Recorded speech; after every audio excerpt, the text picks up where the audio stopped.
feel that the city of Bedford Heights needs to go in a different direction. We have been just stagnated. We've gone to outsourcing a lot of things which I do not agree with, and it's taken a toll on our city. And I'm one person that if I can sit and complain and complain and complain, but if you don't step up to try to do something about it, then you just might as well sit there and be quiet. And I have tried to voice my opinion and tried to give some valuable input since I had worked for the city for almost 20 years, but it just seems like it's not going anywhere. And council works way too hard for our opinions not to be more valued. And so I just decided that I would step up and do what I can. I think I have a lot to offer, being that I did work for the city for 20 years in 4 different departments. I know how the city is run from the inside. I know what the residents are asking for, because all of my jobs consisted of me working with residents. Okay, and I should say that Kathie Kelso-Perez is a current city council member. Okay, I'm sorry. Fletcher? Would you like for me to respond to that? Well, first, answer the question about why you were running for a 3rd term in office, and then I'll give you a chance to respond to some Okay.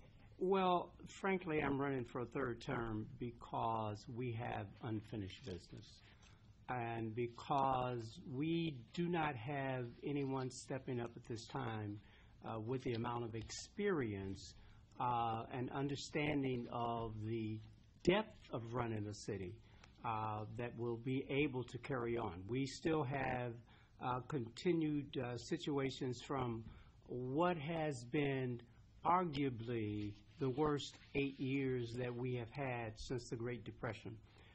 There have been financial challenges that we have not seen in the past. And so my continuing this is there are some very important projects that we are in the midst of that I want to see through. Now, don't let that imply that I want to be the mayor forever. I do not wish to be the mayor forever, but I do wish to make sure that it is turned over to the person who has the necessary tools to run it. We have been in Bedford Heights for 37 years. We have no intention of leaving. I'm sorry, do you mean me, your family? My family have been in Bedford Heights for 37 years, and we have no intention of leaving. And so when I leave, I want to make sure that the person who succeeds me is certainly well prepared to continue our city in the manner to which it has become accustomed. You can look at the results. They speak for themselves. The cities all around us, they see their property value declining. Bedford Heights is one of those few communities where the county says the property values have increased. You do not go down a street in Bedford Heights and see 6 for sale signs on any street, because people are not interested in getting out of Bedford Heights. They're interested in getting into Bedford Heights. And so, as far as some of the changes that have been made, there definitely have been changes. All right, let me stop you there, because maybe I'll have you answer specifically one of her statements, which is that the city is stagnating. Yes, I'd be happy to. And briefly, because then we want to go into point by point where you guys, right, what you guys think the issues are here in this race. So just very briefly. Okay, well, it's an indication that you don't really understand what's going on if you view us as stagnated. First of all, when I took over as mayor 8 years ago, we had a debt of $5,600,000. We now have a $900,000 debt. In my watch, we have paid off our community center, our jail. We have managed to balance our budget for 8 consecutive years with a surplus. We have made changes. And see, right now, keeping a city financially stable is the most important thing that you could do for your residents, because without that, you can't do anything. Now, there are examples where people have not made the necessary changes, and you will see the results in some of those cities. We have made changes. We have made adjustments. I will tell you this. The changes that I've made, such as changing head count and reducing, all of those changes have been supported with 7-0 council people. All right, I'll stop you there. When I talked to Kathie last night, we talked a great deal about outsourcing and how troubled you were about that. Could you explain, like, why you find that troubling? I think a lot of cities might say, well, this is a way of us saving, hiring city employees to do this work, and instead it's a vendor, we know what the price is, we pay them, and it gets done. So, but you said you have a problem with outsourcing for recreation in particular. So, Well, recreation and building. Recreation had been outsourced for the last 10 years. I was the recreation secretary, okay? The reason why recreation was outsourced was because the new director who they hired on was not qualified to run the whole department. I know this because my supervisor was. And when you say recreation was outsourced, what exactly do you mean by Well, we have someone coming in to run our pool facility, where before we have 3 full-time people that are hired by the city, and none of them can run a pool facility. Okay? That makes no sense to me. So, I'm sorry, so you're saying before there was incompetence, is what you're saying basically. There were 3 full-time people, but they couldn't really No, run it. there are 3 full-time people. Oh, There- from the vendor. No, 3 full-time people Yeah. in Height that work for the city of Bedford Heights. Since my supervisor had let me finish. My supervisor was licensed. She was licensed to run recreation and aquatics. Okay, since she left the city, there has been not another director who is licensed to do either. No one, you run a recreation center, you want to get somebody with those type of qualifications, not just someone who sits in an office and barks out orders. Well, no one was hired. We've had 1, 2, and this is our 3rd director, and no one was hired who had those qualifications. So when they could not find anyone to run the pool, they decided to outsource the pool. And so this is how it worked before. She ran the building, but because she was licensed in aquatics, she knew what we needed as an aquatics supervisor. So therefore, if that aquatics supervisor was not working properly, she knew what was right and what was wrong. She knew the whole aspect of the building. Yes. Yeah, and so that was my issue. And I'm saying that, now we're talking about restructuring since I have come on to council. We're talking about restructuring and bringing it back in-house. But we still have that quandary. We still have 3 people that are full-time employees of Bedford Heights, and none of them are licensed or qualified to run aquatics. So we're going to have to hire somebody to do that. To be clear, when you were talking about outsourcing, it's primarily this issue with the pool. No, there's another outsourcing. We also are outsourcing our building department. And I was part of that building department, okay? And there, like with any outsourcing, I said to the mayor, I says, well, as I was walking out that day, and I said to him, I says, we're not. Again, are you outsourcing everything? You don't have a building department anymore? We have 1 lady working there. Okay, so can you be clear when you say you're outsourcing the building department, what does that mean? Okay, that means that that our commissioner is from an outside source, and all of our inspectors are from an outside source.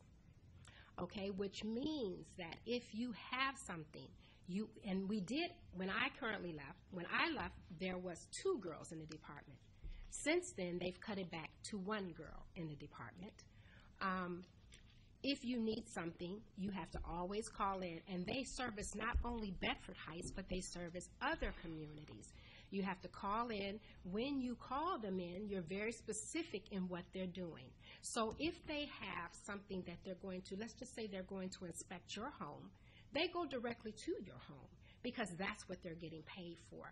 They don't see anything else what's going on because they're not getting paid for that. So they only do what they're getting paid for. So since then, I was charged with doing property inspections for my licensing, I was not licensed. Mine was all ordinance driven. So I was there to enforce the ordinance for property maintenance.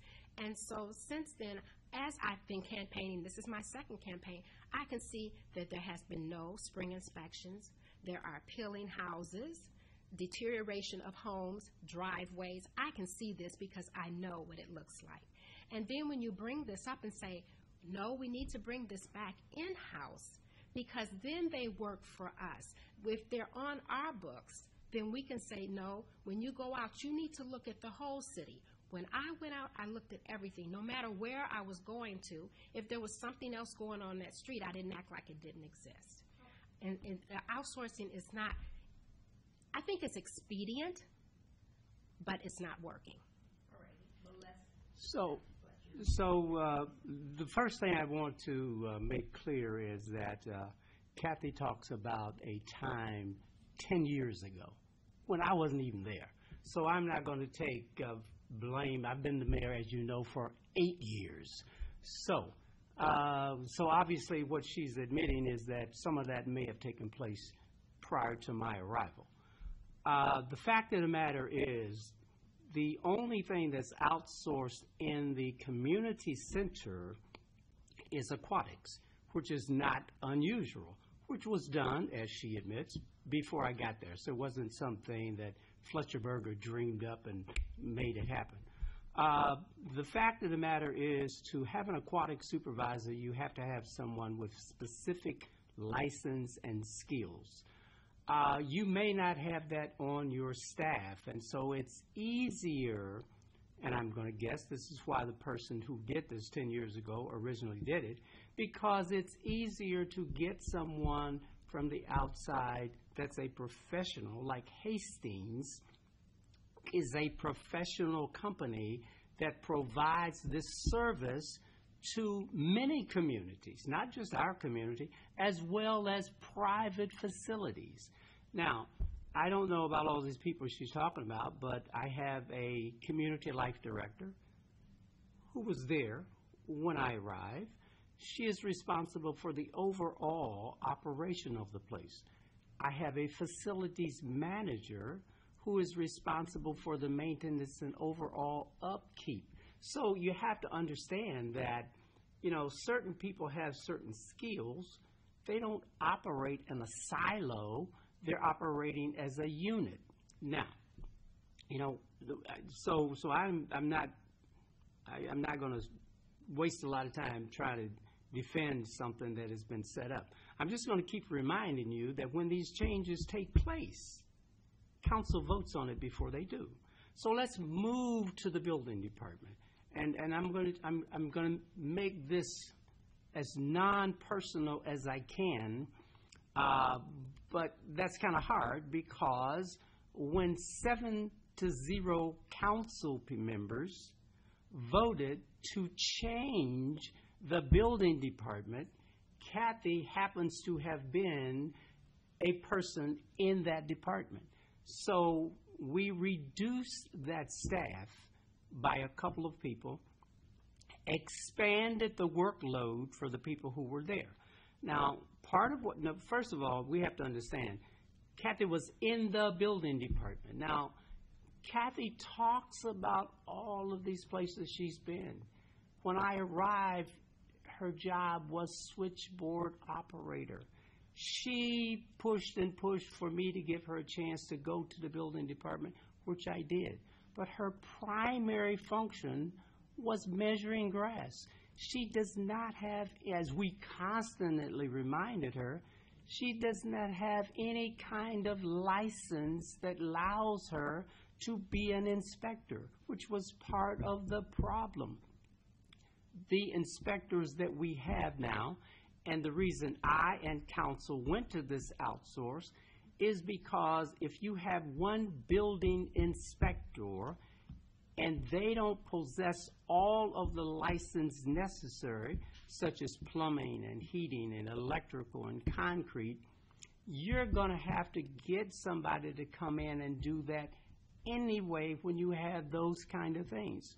So this, once again, the outsourcing company that we use They take care of 300 cities. So this is not some foreign thing that we're doing. They take care of 300 cities because it is one of the most effective ways to do this, because they have everyone that's needed on staff to perform whatever function it is. So I beg to differ. I supervise these folks. I meet with these folks. They come into our city hall every single day. Their office is in Bedford Heights, less than 2 miles from my own office. And so they are very accessible. And yes, when they are out there, they are looking for whatever there is. So I'm gonna differ a little with you, and I'm gonna say that, I know when you have been in a job and you're no longer in that job, you're gonna have some feelings about that situation. I think what the person doesn't quite understand is that this was not exclusively a mayoral decision. In fact, I couldn't have even done this if council hadn't voted for it. I couldn't even vote it. I couldn't even make this move. 7-0. All right. Can Briefly, so we can tackle another topic. Yeah, we can go into that if I needed to. I could bring you in the council people who actually had approached the mayor, and they said that, no, you will not, Kathie will not be leaving, correct? And he said yes, but that was not the case. I am not disgruntled. I am not unhappy, because when this came about, I knew that following year that I was going to run for council. The director that I had was not doing his job. And then when you would go to the mayor for direction, he would say, follow what he says. Well, I'm used to coming to work and doing a job. And I was there to do a job. And no, I was not licensed. I said all of my instruction was ordinance driven, which you do not have to be licensed for, which I tried to make the mayor understand at that time too, and brought it to him in writing otherwise. And yes, I was on the front desk for a period of time because we had a difference in opinion with my mayor prior to that. But as soon as he got in, it was like, we're going to put you right back down there. But I had came from the building department before, and I was doing grants and loans through the housing department, and was taught by the previous building commissioner on how to do inspections. And as for the outsourcing, yes, it was done 10 years ago. Only 2 years was under the previous mayor. The last 8 years had been under him. And did he ever stop to think that maybe there'll be a different way to do this, that we could save money? Last year, I came to him when we were getting ready to take this contract. I drew up a graph and color-coded it for him and said, Mayor, we can save $30,000 on this contract if we just reduce the hours of operation in the pool. The pool is open 14 hours a day. And I'm from where if you explain to people that you need to change the hours and work with people, then they will understand. But just to say, oh, well, I'll think about it. Well, needless to say, I didn't get any type of meeting about it, and it didn't happen. We took 1 hour off the pool. You were really just elected to council a couple years ago. That's right. So, overwhelmingly. Okay. Do you feel you're sort of letting folks down who voted for you by running for mayor before you No, I was asked to run for mayor by several different people, not just several different people. I had I've gone to the senior committee, and we have a senior club there. I was asked by numbers of seniors to run, and just people in general asked me to run because they see the direction of this city is changing, and it's all about outsourcing. It's all about not taking care of the resident. My door is open, but then when you make that call, you don't get a meeting. And I know that to be true because I still haven't gotten one. Just to put the council seat you hold is 4. Mm-hmm. And so I've been, yes, people have welcomed me to run. They've encouraged me to run, and I've gotten very good support.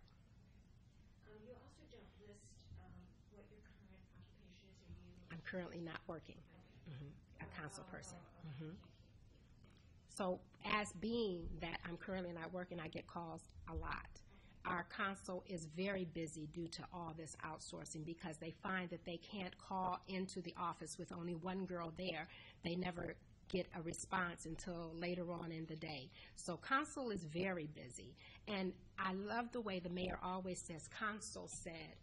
Council said, you know, that's part of the thing. You come in, if I'm the mayor and I make a suggestion to council and council follows my suggestion, it's not going to be council said. We need to be a unit and not finding a scapegoat when things don't seem, when things get a little warm for you. You want to bounce it back on council. But you know, right, we're all right with that because our shoulders are big. And if we stand up to do something, we'll stand up and take the heat. The mayor has talked earlier about the budget and all the things that he has to do to make sure it's balanced and that it's flourishing. Could you talk about budget challenges ahead and how you hope to approach them if you win the next 4 years? Well, when I win the next 4 years, we will continue with primarily what we've been doing so far. I am very debt aversion because I understand that debt is the one thing that will absolutely destroy your finances, your city, your well-being. And that is why when I came in and I said to the people, what I'm going to be focused on is two things. I'm going to be focused on debt reduction and infrastructure. And I am going to do that with the primary emphasis on balancing the budget. We have done a marvelous job of that. It is unchallengeable. It is there in black and white. You cannot deny it. You cannot deny a plan, the tenacity of reducing a $5 million budget. And you guys had accrued that budget, that deficit, or why? I inherited it because we had a lot of building debt. We have a wonderful recreation center, and I'm very supportive of that. But it cost a lot of money. We built a 2-story jail, but it cost a lot of money. That jail business went bust, completely bust. We were generating about $4 million in revenue with a $2 million surplus for spending. All of that disappeared, you know, and so that didn't make the expenses for that jail go away. The mortgage was still there. And so we reduced that because I know that if you don't reduce that, especially now, if you all just think back to when I came into office, this was 2008. You know, we had probably one of the worst recessions during that time that you can imagine. You know it. You all wrote about it every day. Every day you wrote about it. Every day you wrote stories about companies doing massive layoffs. Every day that I picked up the paper, because at that time it was a daily paper, and every day you talked about that. We were we weren't exempt, because our dollars are generated from the 2% that employees earn when they're working. Well, if companies are laying off, those dollars are naturally going down. So at a time when our revenue was going down, we still maintained our balanced budget. We still continued our debt reduction. And we continued to maintain our streets. If you know anybody in Bedford Heights, just call them. Call them and ask them how their street service is. Let me make you answer 2 brief questions. Yes. How much is your budget? Our budget is about $24 million. About $24 million. And then the other question is, in brief, what did you do to pay off that debt? One of the things is we paid off that debt, first of all, with a constant payment. Another thing we would do is when there were surplus dollars, we would put those surplus dollars, we would generate the surplus dollars and put them toward the debt. It's just like you paying off your house. I'm paying my mortgage. You know what? If I can just pinch off some more money, I can reduce this debt faster. Any employee layoffs or anything like that? Yes, yes, absolutely. Just like the companies were doing. Because if the companies all around you are laying off and reducing the dollars that you're getting, if you are not running the business in the same manner, it's just a matter of time before you're going to be in trouble. You cannot continue to operate even a city with your head in the sand when things around you are changing. You need to be smart enough to change in sync. Now, let me stop you there because I want to get Kathie in here. The mayor says he's very debt averse, and that he paid that down. And I'm just kind of curious as to how you would handle different challenges. Are you debt adverse, for example, or is there anything you see going forward is happening? Well, just like you said, but he was on council when the debt was incurred. Okay, it was not a debt that we just did something and didn't knowingly think about. They decided to expand the community center, so that's a mortgage. You can't do it without a mortgage. They decided to expand the jail. That's a mortgage. And so monies was set. There was a set plan to pay all that off. And yes, we have paid it all off. And so there was a plan. The plan just proceeded as it started when he was on council, and they implemented it. Okay, I understand that we no longer have the money, because remember, I worked there. We no longer have the money that we used to. I understand that. But I also know that you have to restructure everything. You can't just say, well, I'm going to balance my budget and fire this many people. I'm going to balance my budget and I'm going to get rid of this whole department. You have to restructure everything. And once again, that takes me back to the community center, where you had one person who was in charge. Now we have 3 full-time people. When I worked there, yes, I was full-time. We had a director and assistant director, okay, and they ran the building. But we have a director who does know nothing about aquatics. We have a facilitator, supervisor who knows nothing about aquatics. So you haven't taken the time to restructure a city and figure out what jobs are needed. You're just randomly firing people because, or as someone quits, you don't rehire those people.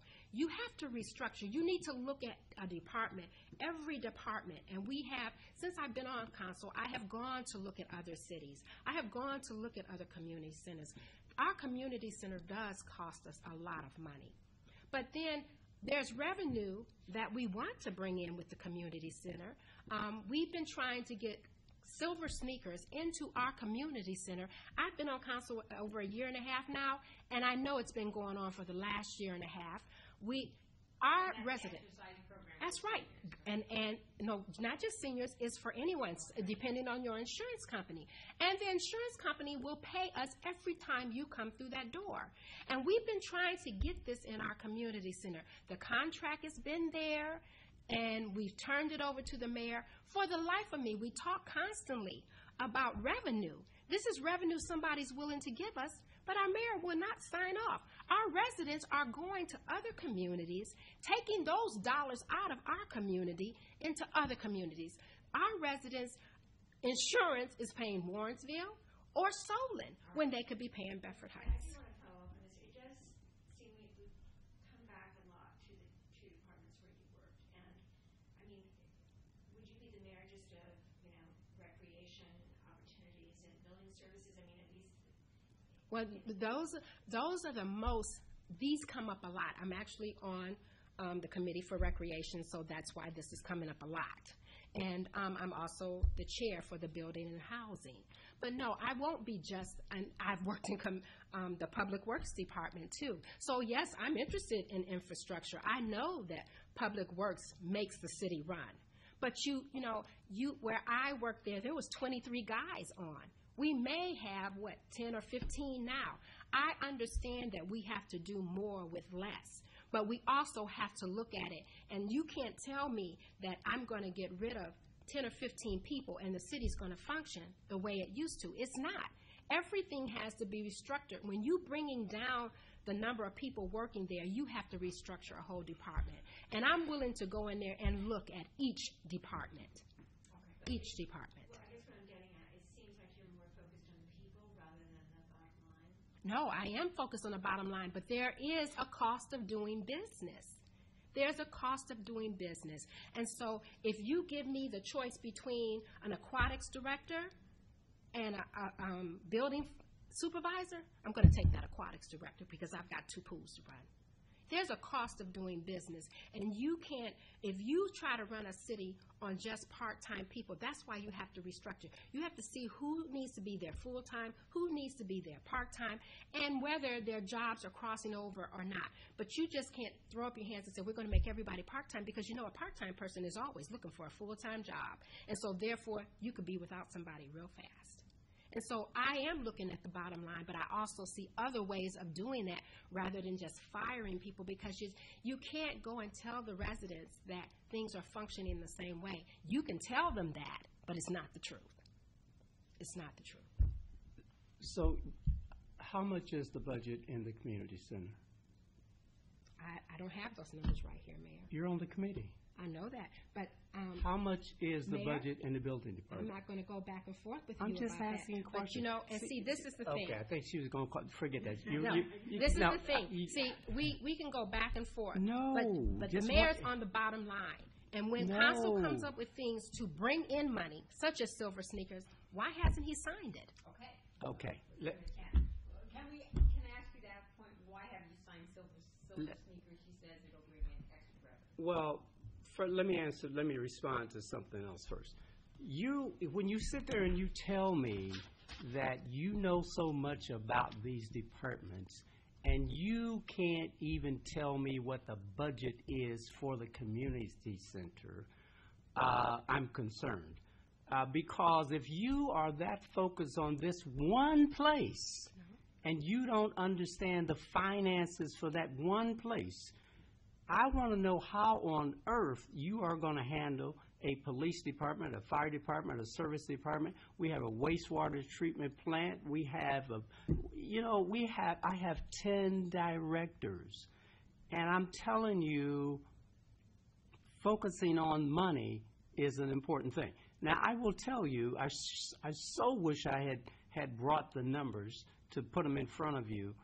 And what you will find is most of the people who have gone to lower that has been a result of attrition.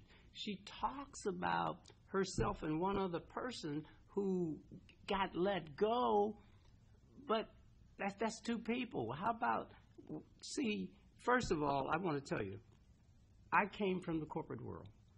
And I agree with people when they say government has too much fat. We were a prime example. Now, I don't know about all these people she keeps identifying, but I know this. We have not hired any more full-time people in that center than we had when I arrived. And, you know, it's really a matter of looking at the whole picture. I can't look at a rec center. A rec center has about 20% of the residents that even use it. If you and by the way, this statistics is true with almost every community. So I went to my neighboring cities and I said to them, their residents was hollering about building a $20 million rec center. I said to the mayors, don't do it. You know, you're hearing people complain about something because they don't have it. But you know what? If you build it, they will not come. Not more than 20% of them. So you know what I did? I went to them and I said, look, here's what I will do. And this had not been done. I opened up our rec center to the entire school district and said, you know what? Our fees are a little high for the outside. So you give your residents a share of the money.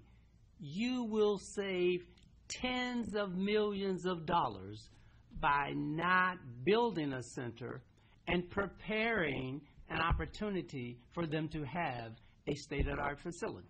Let me stop you there. Just briefly, Silver Sneakers, why haven't you signed a contract? We just haven't worked it out. We haven't worked. I have not. My director, Ruth Gray, is working on that. Ruth Gray has been to a number of facilities that have that, and she's saying, look, this is how it works. I've heard of Silver Sneakers, and I must admit that I was not aware of it.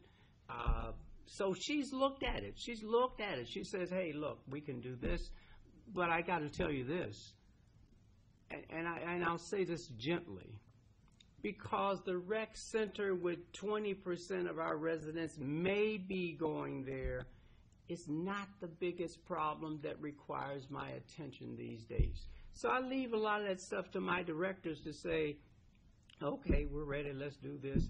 But no, I'll quietly tell you, it has not been the most pressing thing that I've had to deal with lately. Now, is that the same with Ruth Gray, who's running for mayor in South Euclid? Yes. It's not pressing, but we've had it on his desk for. I've been there a little over a year and a half, and every time we see him, we ask him, why aren't you signing the contract? So much so that we wanted to go around the mayor and see if we can get the contract in. We have residents who go to other communities that would be coming to our community, and they're asking us daily, how come we don't have it?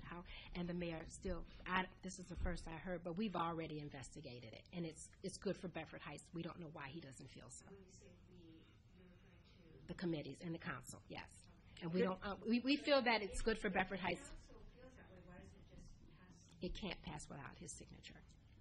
He has to sign the contract because of the mayor. Why don't they pass it through and then you would have to sign it or Well, Sign it or not sign it. well, you know what? Exactly. We're pushing that issue next council meeting. I'll tell you why. Because the majority of my council, I get along with very well. Most of them I was with when I was a council. This is exactly why you don't see any of them running for mayor. Because you know why?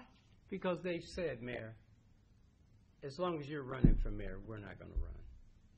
They're not running for mayor. Now, let me tell you, if they were that disgruntled, don't you think somebody would step up and say we had enough?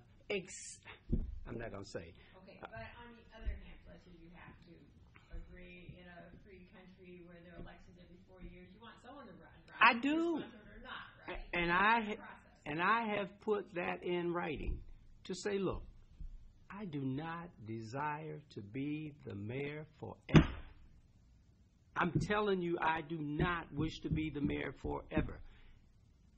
And one of the things that I talk about in writing is it is going to be important this term for us to focus on the person who is going to succeed so that we can get them out and comfortable with the community, because I'm telling you, I'm looking for someone to take this over. I am not trying to hoard this, but I'm telling you this. I am not going to turn it over to the wrong person. Look, But how is that your choice? Yeah, that's not it's your not, choice, no, Mayor. it's not That's my, not your it's not my, choice. it's not my choice. It's my responsibility it's not. to encourage members to step out and do this. Members who are able. There is a responsibility in leadership to assure succession, and so you need to put some effort in that. And so I guarantee you, when I say to my council, look, I am not running for council, and I want to be able to support somebody. Look, you got to remember that when you run for mayor and one of your council people decide to run against you and you get 72% of the vote, the community made a statement. When you put issues on the ballot and 70% of that same group supports them, there is a strong support for the mayor. Everybody doesn't love the mayor, and it don't care what community you're talking to. But I guarantee you, I believe the community believe that there will be some attention given to the person who has the support of the person leaving. I don't feel that it's his responsibility to decide who runs I and didn't who say doesn't decide. run. I didn't say decide. If I thought that there was this close connection with the council and the mayor, we wouldn't be so in the dark about things.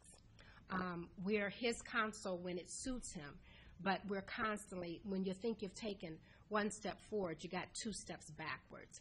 I'm going to work with council very closely. I don't plan to keep my council in the dark. We all are elected officials, and this way it's out there and on the table. And I won't say that, well, council voted that. Council voted that. If you are giving me the authority to negotiate something, then you gave me that authority on behalf of council. So when I come back to you and make a recommendation, and then the residents don't like what's going on, but it's necessary, then I'm not going to say, well, call council. They voted on that. No. It's the recommendation I endorse, and I'm going to stand by that with council. And that's not happening with this. And for the record, I am encouraged by at least 4 members on my council, and there's only 7 of us. Well, let me ask this. How many of them have their name on your literature? No, you know what? I don't do literature endorsement. And this actually is the first time I've gone out for anything. I go and speak. But you know what? Everybody wants me to be on your literature and get endorsements. But you know what? Only I know me. I need to go out there and talk to my residents. They need to know me. I have knocked on every door. When I ran for council at large, I knocked on every door twice. I walked that city twice. I've walked my city once already and will be walking again in October. So I don't need your endorsement. I am my best endorsement, and I need my residents to know who I am. Because right now I find that a lot of times if I go for an endorsement, yes, I put their name on my literature. My literature is already printed, so I came. This won't go on my literature.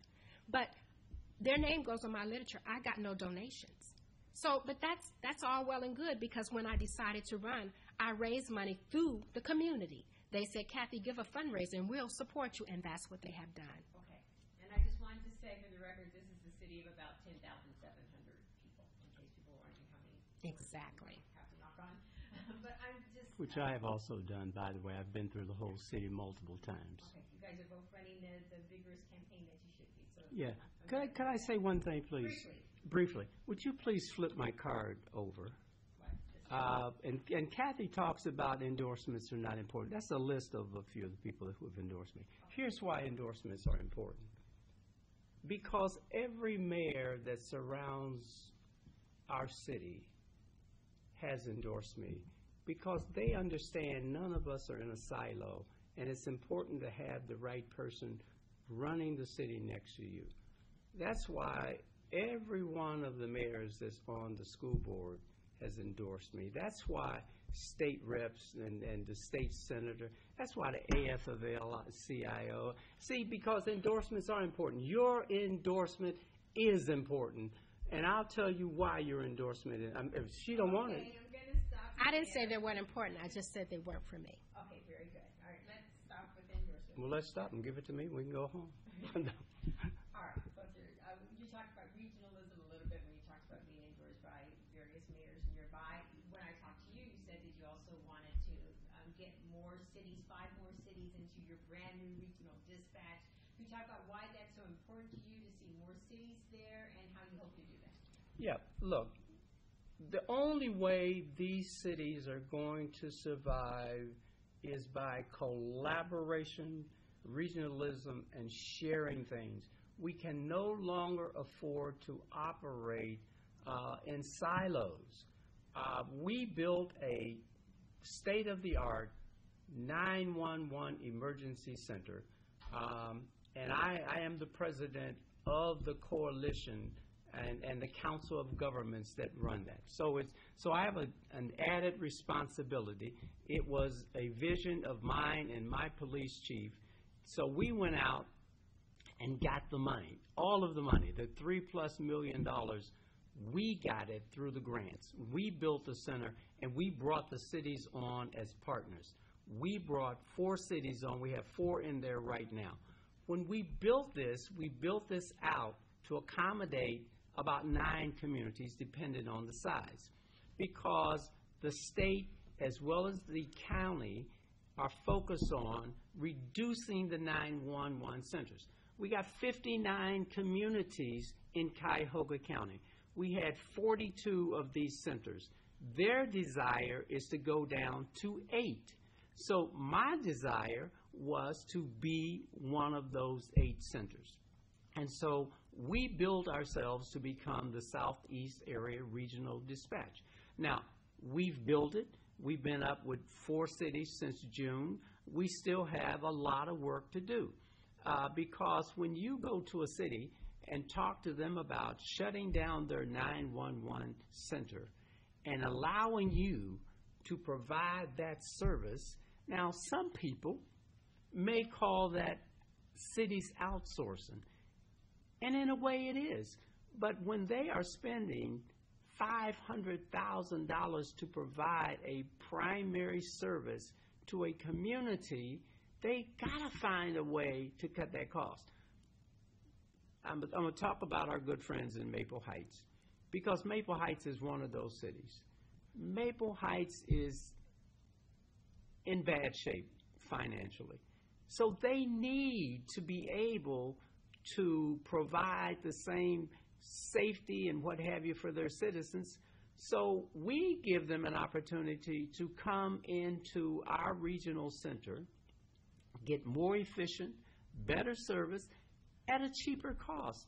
The things that I'm interested in building are the things that are of necessity for the residents. Our trash pickup is another example. All right, I'm going to stop you there because Kathie hasn't had an opportunity to say anything about the Regional Dispatch Center. Is it important to have one, and how would you go about trying to entice more cities to join? I do agree with the Regional Dispatch Center. We've had to go out there and sell it to our residents because they're not sure about how it works. When you go from a system where you call in a couple of times and your dispatcher gets to know your name, that's a little bit more personal. Well, you don't have that going on. Now when you call in, you do have to let them know what city you're from, and then you go from there. And so I do agree with that, but also we have space for 9. Why is it that we can't entice 5 more people? I don't understand. Because only one of those mayors who have endorsed him is on at this dispatch center. There's 4 school districts. There's four districts that make up our school district. And that's Bedford, Bedford Heights, Walton Hill, and Oakwood. Well, it's only Bedford and Bedford Heights. Well, the center's in our center. It's in our city. So why is it that we can't? We had an open house, a state-of-the-art. They came in, they saw. Why are we having such a hard time recruiting other people to come in? Because it really is a good thing.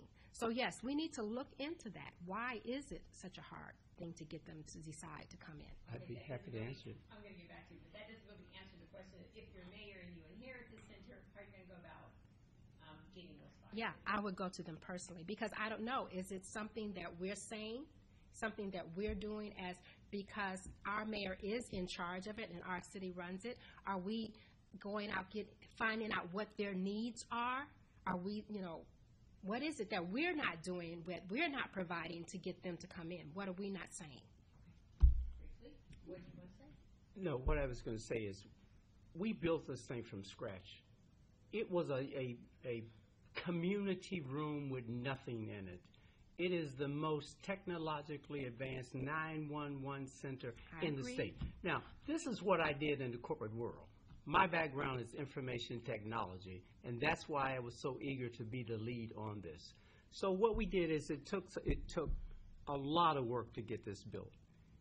And by design, these 4 cities we had as our partners. It was not even fully operational until June. I mean, the whole thing is brand new. So we actually didn't even want to start with 9 communities. We put this together. We started operating it. Look, we have hired people in there.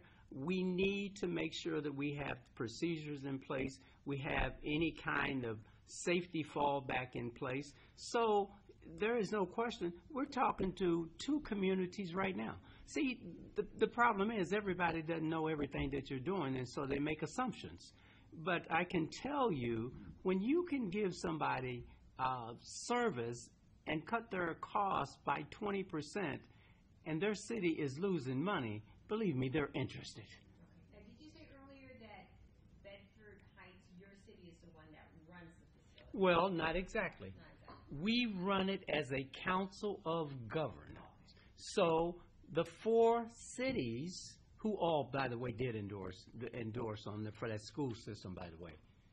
No, I'm talking about we don't have but all wait, 4 cities wait, that wait, are part of but that wait a school minute. system in My time. the 911 district. That's what Okay. I said. I didn't say they didn't endorse That's you. because some of them are already doing some things. Some of them are already providing joint services. Oakwood and Walton Hills, for example, they're already doing some joint things together. A lot of cities are already doing joint things. As well This as we are. is moving toward a total regionalization process. Total. We're talking about regionalization. And so, the fact that, well, why don't you have 9? Well, you know what? We are very happy with what we have at this point. We don't have to be in a rush. We have no mortgage. Remember I told you about how debt? We are debt free. Now what the members. That's not the question. The question was why we have not filled those 5 positions, and what would I do? I'm just saying to you that for some reason. Now, we've been talking to these last 2 people, getting ready to come on for almost I have no idea because council's not privy to that information. What I hear the mayor say is that this is kind of a more long-term thing because the county is trying to encourage a reduction in dispatch, so they're going to be giving more incentives for communities, so perhaps those incentives just aren't on the table yet. Well, no, but we have the state of the arts, and we, not that I don't, like I said, I do think it's good, but when it comes down to recruiting people in, and when we were talking to people that were there, well, what do you think of it? It's nice. Well, you think you might come on? And it's like, well, no, I don't think so. And so it's like maybe it's way it's being presented that maybe it's not. We don't have any more. I can't say for sure because we're not privy to that information. And so I'm just saying this is from what we know. Is there an issue here, Mayor, of you're not being forthright with council about? No, not at all. Look, first of all, when we sit down and talk to a city, there is just like I did with my council, there is this long process. First of all, they have to present it to the council. The council has to sign off on it. So this is not a few-week process, just like when I did it. I took it to the council. I explained it to them. You need time to explain to the council how it's going to work. That council has to be willing to say, well, okay, we'll move our safety from there to here. They have to vote on it. It's a process. The finance piece of it has to be worked out because they have to pay a certain amount of money to get in because, you still got to pay your monthly fees to keep working. So this is not, I'm telling you, in this kind of operation, 2 or 3 months is not, I don't think people. It's not. Yeah. Sharon, I think, is looking I am. some of our Well, I look for, here's some of the questions that came in, but I want to see if we have any more. Before we move on to that, I did have one question I wanted to ask you, Ms. Kelso-Perez, and that is, you clearly have a lot of passion for this community. Mhm. People have a great deal of respect and affection for you because for many years you worked for the city. But I wonder, I'm not hearing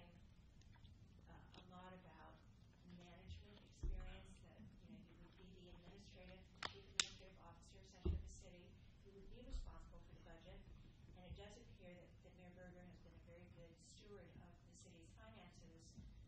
I wonder if you could address whether you feel you have the necessary expertise to fulfill that role. You know, I feel that everyone has a first day. And whether Mayor Berger walked in on his first day and knew everything, because when you work there, you're not privy to, I was privy to budgets and cost centers when I was the secretary or the administrative aide because I had to deal with them.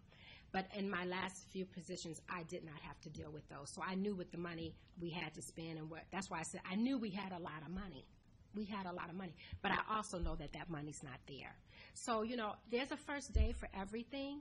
I feel that with my experience in working with the city, I think that I would take a very good look at the budget and see where we're spending money that we don't need to spend. I think that if we sit down and reevaluate each department, which you can say you inherited all of this, but you could have had the opportunity to change those things.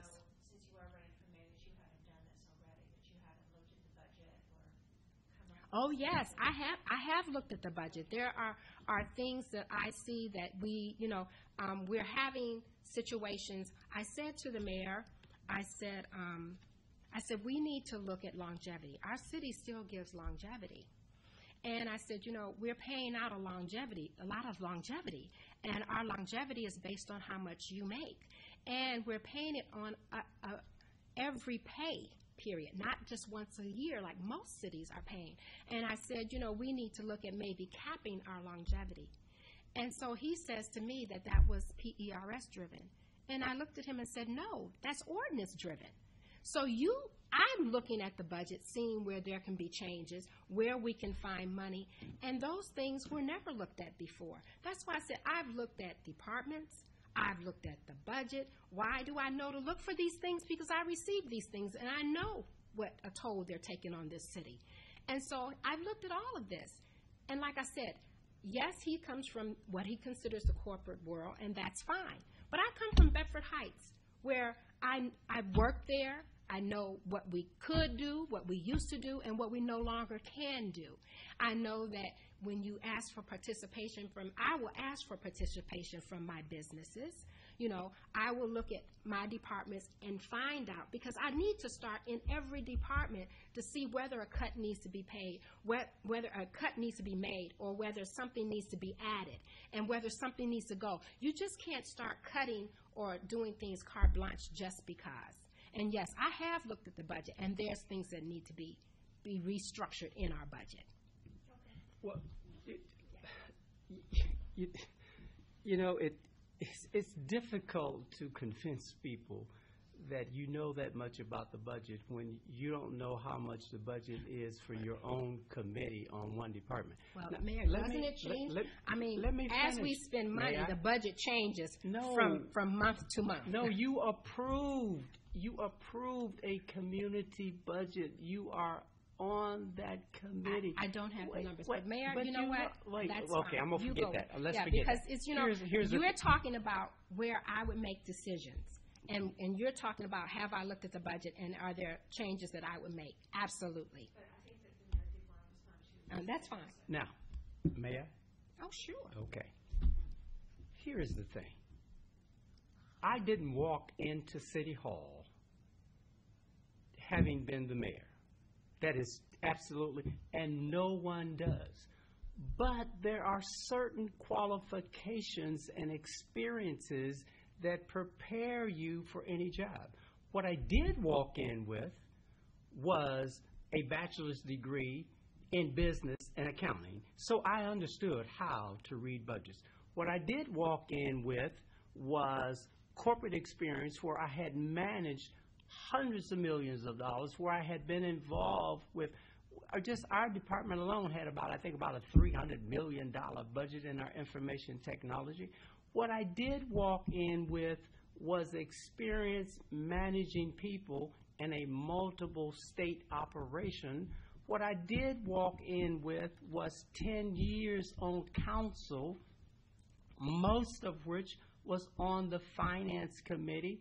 What I did walk in with was a thorough understanding because, as you said, because I had been involved in creating some of what we were dealing with over that 10 years. I walked in with an understanding and a vision of what we needed to do. So you walk in, the most important thing that you must have is you must have a vision.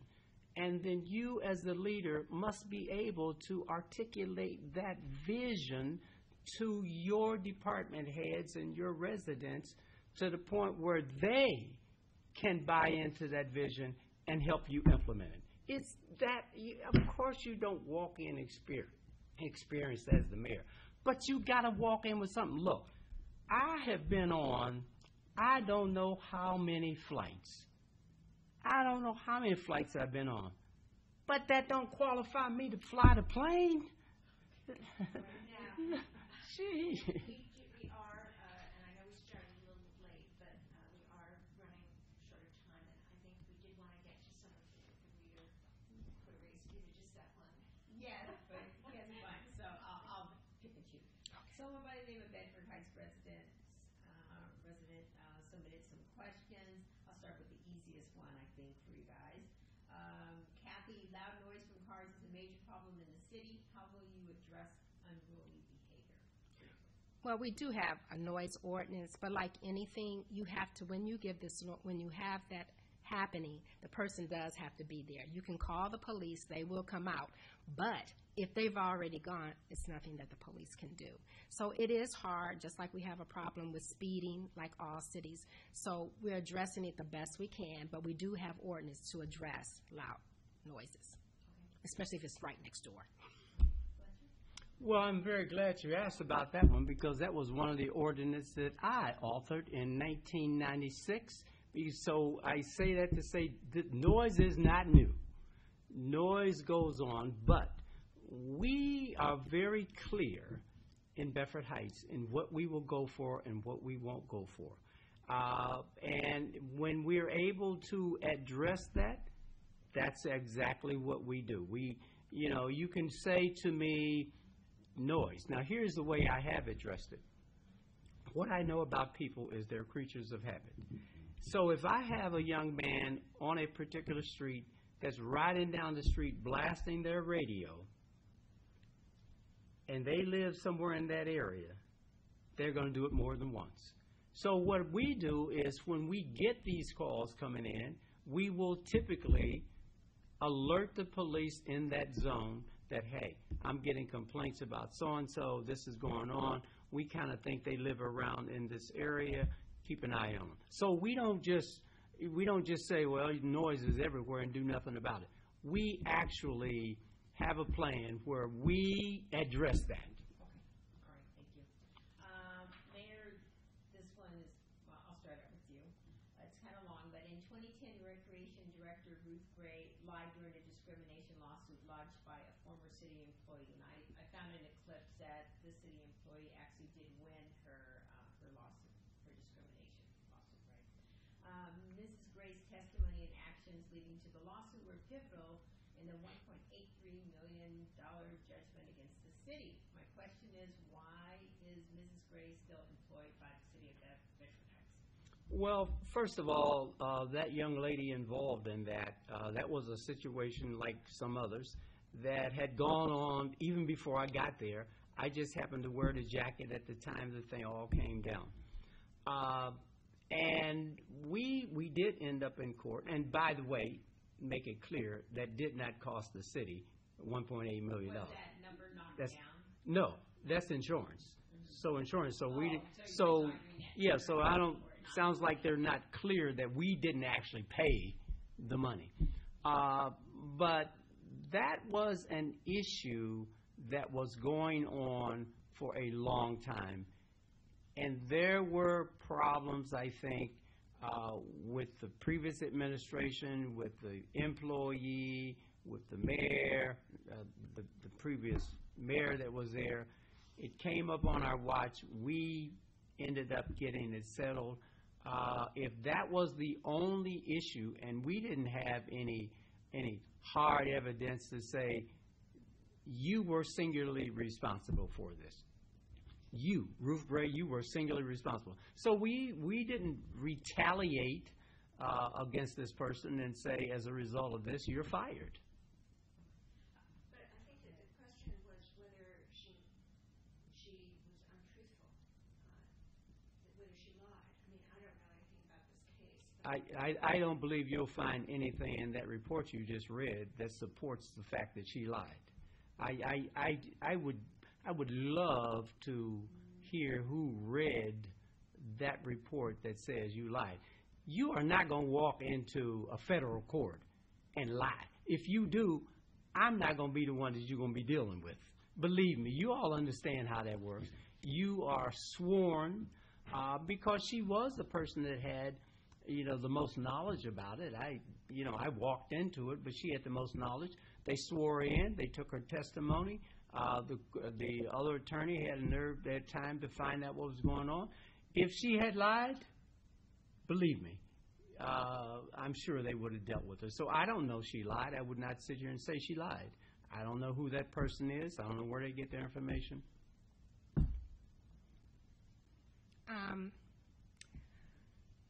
First of all, I would have not had that situation. I would have. Right, but we can't go Well, no, because I can't answer a question where I wouldn't have had that situation. I didn't have it because either. With the situation, it was created. It doesn't matter who was in the helm of the seat when it started. He was in the helm of the seat when it finished. That's right. And so, but it was a situation where it was a director and an employee. Well, he was the chief administrator. You could have squashed that. And then it was my understanding, and I may be wrong, correct me if I'm wrong, but it was my understanding that she was fired and on family leave. And everyone knows you can't fire anyone on family leave. I mean, it should have been handled differently. And if it had been handled differently, which I would have, we would have never been in a lawsuit. And so I can't say whether I would have fired her because that wouldn't have happened on my watch. I would have investigated, and I know what happened. I know the situation because I was working there. But I'm not going to comment on that lawsuit. But I'm just saying that with that portion, any first-year law student knows that you can't fire someone on family leave. There's a process that you use. If we had an HR person, there would have been a process that we used. Instead, we just had the mayor and Ruth Gray, and that was a mayor and a director and an employee. And I just think that the attorneys, our labor attorney didn't handle it properly. Yeah. That's how I feel. Please say because and even though I said our labor, I don't think they did. And as whether it's insurance or us paying, we pay the insurance premium. Residents don't care whether it came from insurance or whether it came from the city of Bedford Heights. They care that there was a judgment and such a large judgment. Well, you got to understand that you have to support people's rights. People have rights when they think something is wrong. That's why there is a court system. That's why you're sworn in to uphold the ordinances, resolutions, and defend people's rights. That's your job. So the person had a right, and she's. That's what they do. I think Kathie had one of those situations with her previous boss. She went through a lawsuit. She sued the city, I believe, I'm told. Yes. She sued the city and did some other things, and I think that's why she and the mayor, and I think when I came along, that's why you ended up sitting on that switchboard all that time. Because of the mayor. So you got a little history, too, that we could look up. Well, we can talk about, but, I can claim let's I can not. talk Let's about not. my own lawsuit, Let's but I not. didn't sue for money. I sued for my job. Because, you know what, as you understand, I am. And you sued because you had been laid off? Oh, no. No, this is the previous Yeah. administration This is the previous now. administration. Let me- This was not him. Yeah. Previous administration. It's a little touchy. She decided that she was going to make me leave. And so I had a harassment suit in. And I sued for my job. And I was, after I put in a suit, then I had a retaliation from her and I was suspended. And that's why EEOC took my suit.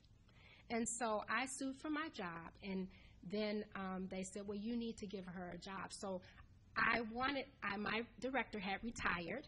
I was doing the job as a housing coordinator, and I applied for the position, and she didn't want me to have it. And so that was her right. And so I went on that switchboard, and I sat there, and I did my job. Residents still called me and asked me, Kathie, what fund do I need to call? Does the county give grants? I still did all of that from that switchboard because residents would call me.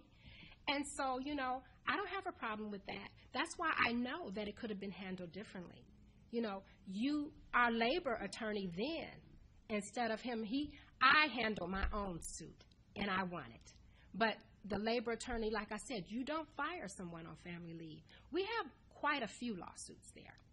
And so people need to respect other people. You can't come in. Everybody has things that are going on in their lives. You know, you come to work and you want to leave everything at home. I may be able to do that, but maybe someone can't. But you have to come in as a supervisor. You have to respect people. You have to talk decently to people. So who was that wonderfully kind mayor that rescued you from that switchboard?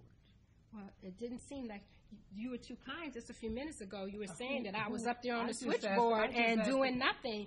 You put me back because I was qualified for the job. And residents said to you, Mayor, if we put you in, we want her back on those streets. No. But thank you very. Who was that wonderfully kind mayor? I appreciate that, Mayor.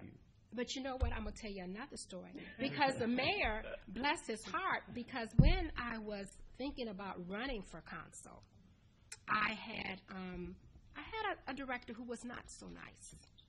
I took care of my mother for the last, she lived with me for 8 years, but for the last year and a half before I ran for council, I took care of my mother. I had came in one day. You come in, that's why I say about respecting the people that work for you. I come in, you don't know what you're coming into. And so I said one day, I said, Lord, I said, help me make this decision whether I should stay on this job or go on home and spend time with my mother. She had just gotten out of rehab. So lo and behold, Fletcher Berger thinks that he let my job go. He was just a vessel that the Lord used to answer my prayer. Amen. He came down and told me, Kathie, Amen. You've been outsourced. And I picked up my little stuff and I went on home because I asked the Lord. He sent the blessing, and my mother was with me. I was with her for that next year. She died right after my election to council at large. So, you know, things happen in a mysterious way. No, Mayor, you didn't save me. You were the vessel that the Lord used. I'm glad the Lord uses me as his vessel. And so if you thought that was something that you were coming after me, I was not. Because when it happened, he was very snide about me leaving. No. And I told you, I said, Mayor, this outsourcing is not going to work as hard as I worked. It is working. And then I said to him, I said, but that's all right. And I went on about my way. It's working. All right. And what year was this? 2012. You agree on that? 2012. I thought this was something Council had to vote on it. No, but council did not release me. Council wanted the outsourcing. Well, this is how an ordinance works. You cannot they couldn't write an ordinance. Mayor, make sure to keep Kathie Kelso-Perez. The gentleman who came in to handle our city, he didn't even know that I was leaving. Well, either he did know and just told me, fudged it and said, oh, I thought you were staying, but it didn't make a difference.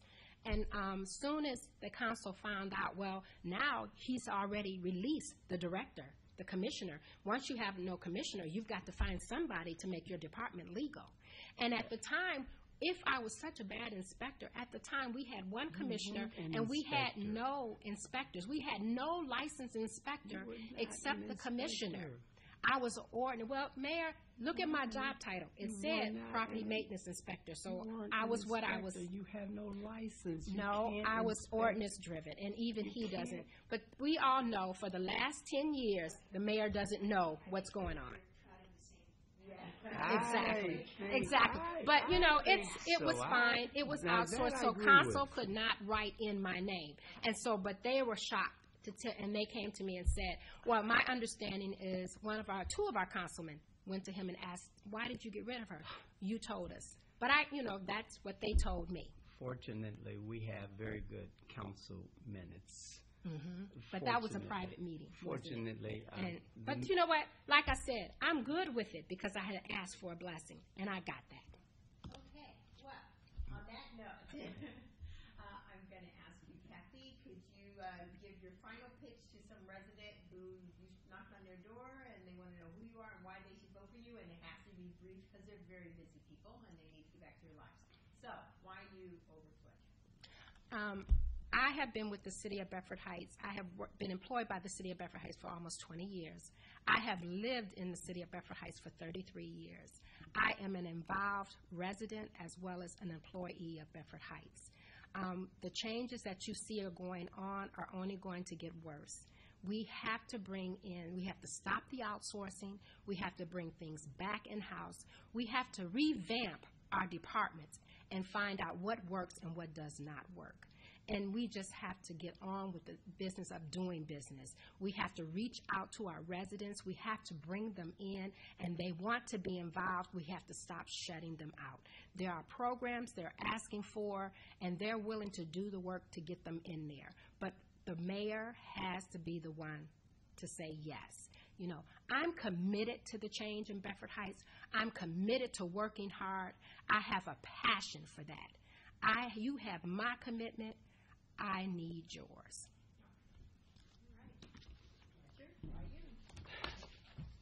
First of all, let me just take a minute to say thank you very much for taking your time and allowing us to be here for this opportunity.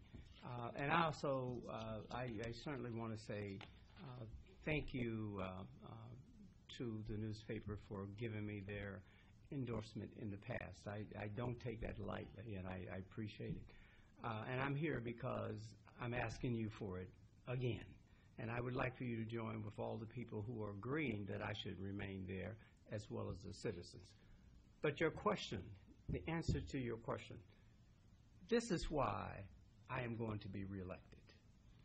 Because when you have two individuals and you have a group of residents that for 8 years have watched the direction that I have taken them in, and they have not been dissatisfied to the point where they are willing to change that direction, which is unknown, because I do have a piece of the literature that says absolutely nothing. It makes no promises. It makes no commitments.